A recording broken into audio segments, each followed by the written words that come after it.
This is not okay. This needs to stop now.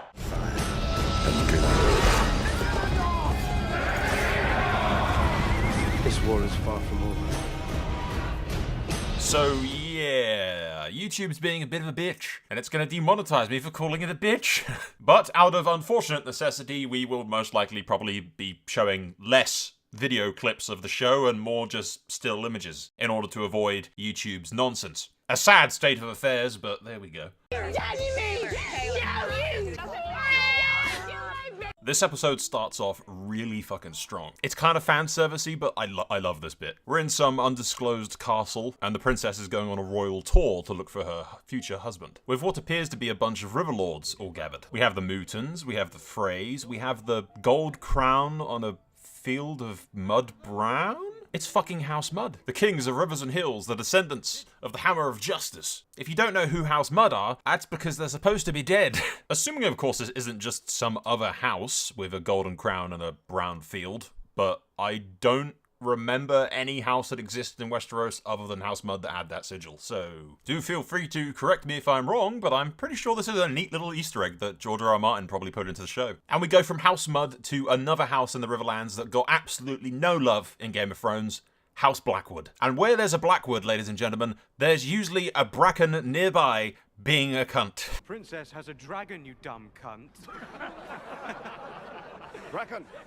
And again, I love this. Like, this entire introduction to the episode is like, mwah, excellent. And then that Bracken asshole, who looks like twice the kid's age, opens his big fucking mouth, and the Blackwood kid fucking kills him. Craven.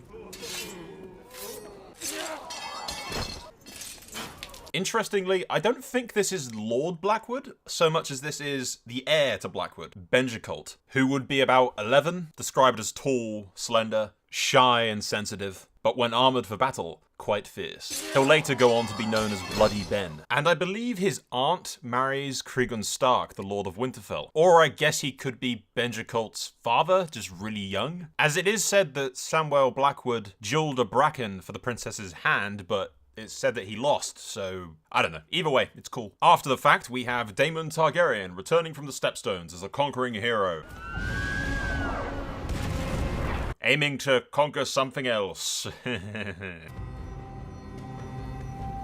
There is a lot of scenes in this episode which I cannot show you because I will be demonetized. Since we have a whole escapade where she's snuck out of the Red Keep using the secret tunnels to be spirited away by her uncle who takes her down into the city. You'll never find a more wretched hive of scum and villainy. We must be cautious. Where he uses the first opportunity he can get to take his niece to a whorehouse and try to fuck her. I did warn you this was going to happen in episode 1. I warned you people that this was going to happen.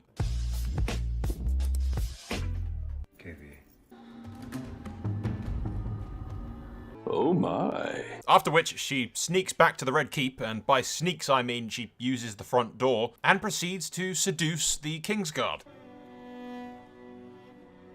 Oh my. This needs to stop.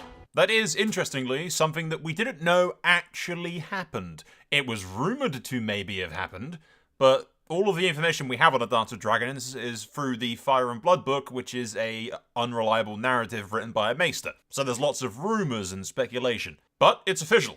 Yes, Criston Cole did indeed fuck the princess. I like this kind of stuff, because previously all we had is unreliable accounts from the Maester and from people like Mushroom. So it's cool to actually see what happened. And it gives me hope that we'll continue to see things like this. Not necessarily the Princess fucking Cole, more so the unreliable accounts being, you know, more reliable. Unlike the princess, who is not reliable, because she gets so horny that she thinks, I've been sighted with my tits out in public, let's just use the front door to the Red Keep to get back to my house, rather than the secret tunnels. She was literally so horny that she just wasn't thinking straight. And word of the princess's horniness reaches Otto Hightower via way of the White Worm, who is Daemon's whore, A messenger brings word from the White Worm. So, whether or not this is part of some great scheme of Daemon's and he's in on it, or the whore outed the princess because she's jealous, I don't know, but it appears like she takes gold from the kid. So, is she in the employ of Hightower? Or is she playing Hightower for a fool? Or is she playing Daemon for a fool? I don't know. Interesting little side plot, though. It may be the case that she's just out for herself, and that's just that. Her character was never that interesting to me, and she plays like an extremely minor, if no role at all, in the Dance of Dragons, so meh. Hard lessons are not welcomed, but suffered. My coin, personally, is on this being Daemon's plan. This whole goddamn thing is just Daemon's plan. Because he takes the blame when word reaches the king, acting as if he deflowered the princess when in fact he didn't go all the way, and Cole finished the job for him. Here is a woman grown. Better a first experience to be with me than some whore. Ultimately, Daemon's goal is to sit on the Iron Throne, and the princess is his ticket. Wed her to me. It is not in Rhaenyra's nature to be deceitful.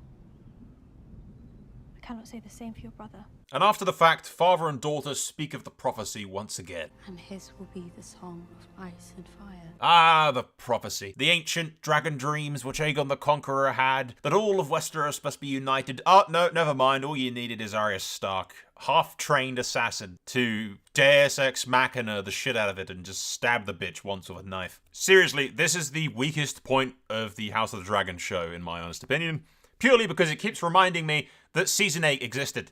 I don't want to remember that Season 8 existed. Now, I don't mind the whole prophecy thing. Aegon dreamt it, sure. I kind of want Torrhen Stark to be a part of it. The Starks must know about this, and they must have sat down and discussed it at some point. I would have loved to have some details about that. But, like, it's hard to have this be impactful to the story when we know that there is no Lightbringer. There is no prince that was promised. There's no payoff for this prophecy. In the end, Westeros didn't need to be united. In the end, the White Walkers were defeated by a little girl Galadrieling her way through the air and stabbing the Night King like a bitch. They lead you on that Jon's chasing the Night King. But it just didn't seem right to us for this moment. You know, you kind of have to avoid giving the audience exactly what they want because then things start to become predictable. The great ancient threat was in the end defeated by a half-trained assassin girl, and all of Westeros continued on being none the wiser, never giving a shit, and not being at all affected by any of it. just don't remind me that Season 8 exists. Seriously. This is why I drink. I drink to forget things like Season 8. Stop reminding me of it, please. But at least I'm not the only one suffering. Otto Hightower gets his fucking office removed and gets chewed out by the king, and also somewhat accused of murdering a prince to rise in station. Your interests no longer align with those of the realm. Your judgment has been compromised. Finally, fucking King Viserys is actually growing some goddamn balls. Too bad that's not gonna last long. But that is all for now. This episode has been interesting. Especially the fan service at the beginning with the House Mud thing and then the Blackwood stuff. I love that. I could have done with less, like 60-70% of the entire episode is just people fucking.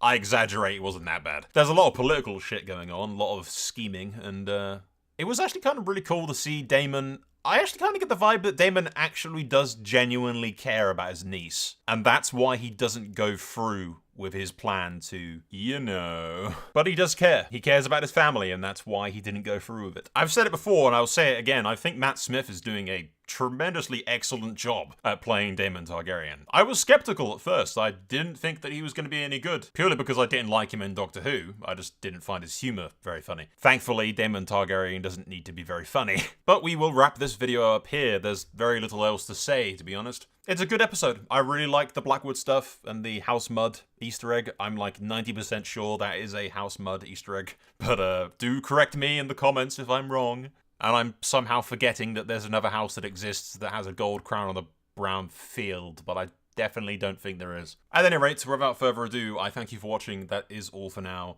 See you next week. Soul out.